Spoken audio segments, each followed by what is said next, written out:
Hi, you are very welcome to this week's episode of Cut Through the Noise with me, Aisling O'Rourke, the Communications Coach. Cut Through the Noise is the podcast that helps business leaders increase sales through communications and marketing that elevates your brand. And this is series 5 of the podcast. So if it's your first time listening, you are very, very welcome. Please go back and check out our back catalogue. All our series are available on your preferred podcast app, whether that's Spotify, Apple Podcasts, and now YouTube. Yes, you heard me right. You can now watch us back in 4K colour. This series of the podcast is focused entirely on the business of podcasting, and we'll discuss how podcasting can become a core part of your marketing strategy. But if the thoughts of microphones, editing software, and crafting compelling narratives is making your head spin, fear not. By the end of today's episode, you'll feel more confident about the technical setup and, I hope, inspired to create content that not only informs but resonates with your listeners. So let's get started. Let's face it, the technical side of podcasting can seem daunting. Cables, microphones, software, where do you even begin? Especially if you're not that into tech. The good news is that you don't necessarily need a professional studio or even a degree in audio engineering to produce a high quality podcast. Now look, I'm never going to advise you not to hire a good podcast editor. We provide them through the Communications Coach. There are many really amazing audio engineers and production studios out there, and they're really amazing to work with, and I can make recommendations if you'd like to get in contact with me directly. However, that does require a budget, and a lot of the time for businesses, we need to see that the product is actually worth the investment before we can invest in it, which, it is a bit of a backwards way of looking at it. But if it's a very new thing, if podcasting for your business is brand new and you're unsure as to whether or not it really will be beneficial, I can understand why you'd be hesitant about spending money on it. So today, I want to break down the tech tools that will help you create an amazing podcast without spending an absolute fortune. First things first, let's talk about the basic equipment that you're going to need. A microphone. If it's going to be an audio product, you need a microphone. And I will always recommend when it comes to microphones that set yourself a budget, then do some research and buy the best available within your particular budget. One of my favourite brands is Rode. They have everything from affordable USB mics to the more expensive broadcasting mics, like the one that I'm using today. They will require another piece of kit called a mixing desk. In my case, I use a Rodecaster. Just to be really, really clear, I'm just a happy customer. I have no relationship with the company. But in my experience, it's a very reliable brand for producing good quality audio that's easy to use. And I think for a lot of podcasters, the ease of use is what makes it really practical. It can sound daunting, but again, whether or not you produce good quality audio will determine whether or not the podcast is listened to and therefore whether or not your message is heard. It's very common now at the moment to see a lot of content creators and podcasts and brands and politicians even on social media apps using the so-called, in inverted commas, influencer mics, the little tiny lapel mics. Now, a good quality lapel mic creates beautiful audio, but the ones that I'm talking about are the kind of microphones that, well, quite frankly, make you sound like you recorded the piece down a well. So don't go for the low budget microphones. Spend around €100 at least. Okay, if you want to get a really good microphone, it'll be worth it because they last for years, because they're really good quality pieces of equipment. Now, you can spend more, obviously, but, start off at about €100 for a good quality microphone, making sure that it will connect with your computer interface. So if you don't have a mixing desk, then you'll be using a USB microphone that'll connect into your computer, but just double check that the USB connection that it uses is the same as the type of USB port that you have on your computer, because there are more than one type of USB nowadays. There are loads of shops, both locally and online, that sell podcasting bundles. I recommend Thomann.ie. Thomann is a German company, and the reason I recommend them is because I find that their customer service is excellent. Again, I have no relationship at all with the company. I'm just a happy customer. A good microphone is crucial because it ensures that your voice is captured clearly, and it makes it easier for your audience to engage with your content. Now, staying with audio and headphones. So when we're recording audio, it is important to listen to that audio through a headphone. And good quality studio headphones that connect directly into your computer or a mixing desk will be invaluable to you. I don't recommend using Bluetooth headphones because there can be a lag in you speaking and the audio being heard in your headphones, which then can make it very difficult for you to think and to speak properly. Because if you've got your voice in your ears, but a second or two delayed, that can cause a great deal of distraction. Headphones help you monitor your audio in real time, and they help catch background issues like noise or volume inconsistencies as you record. So while you're recording, it is good advice that you always have a pair of headphones plugged in. Again, some kind of pop filter is a really good tool to have. A pop filter, they come like this. They come in little socks as well. It reduces the plosive sounds, the harsh P's and B's that can cause spikes in your audio. And it makes a big difference considering they're very, very inexpensive. So they're worth looking at. And in particular, I mentioned podcasting bundles. Have a look at the bundles that are available that'll get you a microphone and a pop filter and even an arm like I have. This one here that my mic sits on, not on my desk, because as I talk, I breathe and I move, and that might move the desk. Whereas when it's on an arm, it's nice and stable and there's nothing to interfere with the good quality audio. Now, if you're going to be working with audio, you do need some kind of audio editing software. There are lots of them. There are online tools like the one that I'm using right now to record this video, and that's Descript. There's Riverside, there's StreamYard. There are loads of them. Then there are the basic audio editing tools that just do audio editing. So there's a free one called Audacity. Now, I'll be honest, I don't like Audacity. I've never found it particularly intuitive to use. But I do know that my students and some of my clients like to use it. They find it easy to use. And I'm very much an advocate for what works for you is what works for you best. So Audacity, it's a free open source software.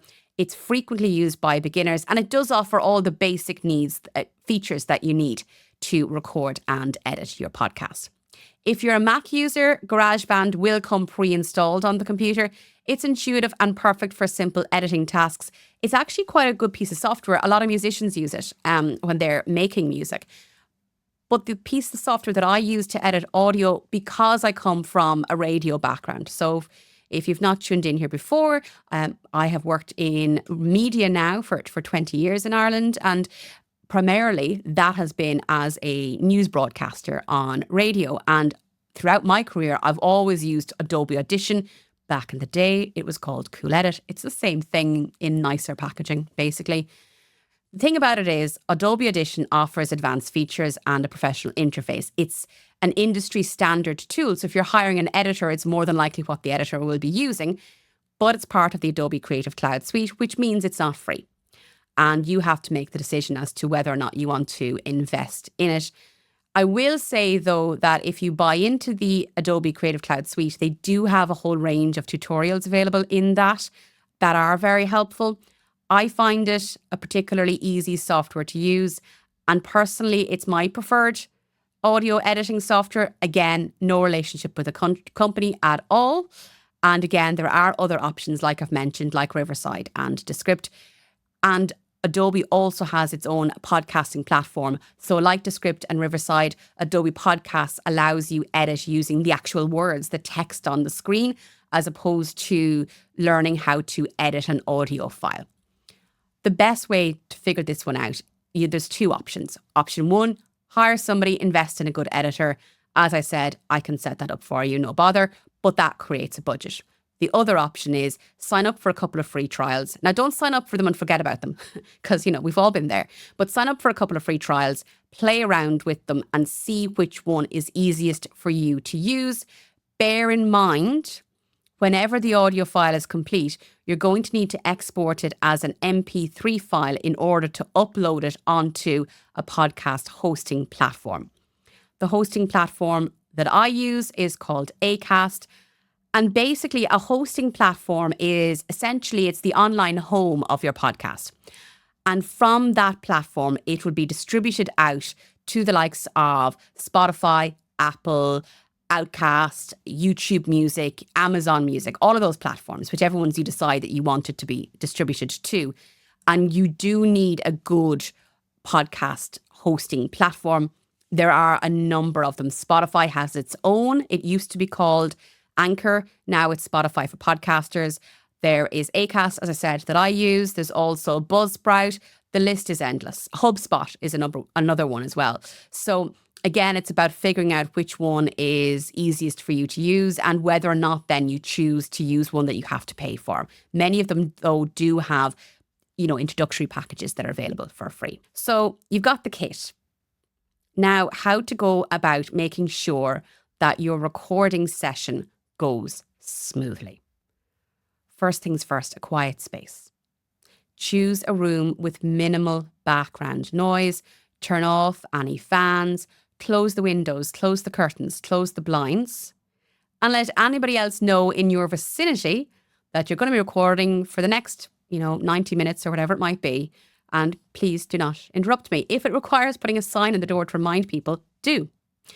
If you have furry friends, like I have a little pet dog, Jack Russell, she goes in her crate while I am recording because otherwise she might start playing with something that's a bit noisy. That will be picked up by the microphone. So basically, when you're going to record, you're trying to find a room that allows you record good quality audio and you're trying to make sure that you don't have any interruptions. A bedroom is frequently a wonderful place to record audio in because the fabric and soft furnishings and curtains and carpets and rugs and all of that stuff actually has great sound deadening properties. So if you're recording this in a professional environment, obviously not a bedroom, don't go into the bog standard meeting rooms. So, the meeting rooms tend to be empty rooms, windows, hard surfaces, doors. And that's the kind of space that will create very echoey audio. Now, if you know how to edit your audio, that can be corrected, but I'm always of a mindset of trying to record the best quality audio to begin with so that the editing process is easier, but also requires less effort because if it's a bad recording, it's a bad recording and there's very little that you can do with that. So in your building, in your office space, try and find somewhere that has soft furnishings.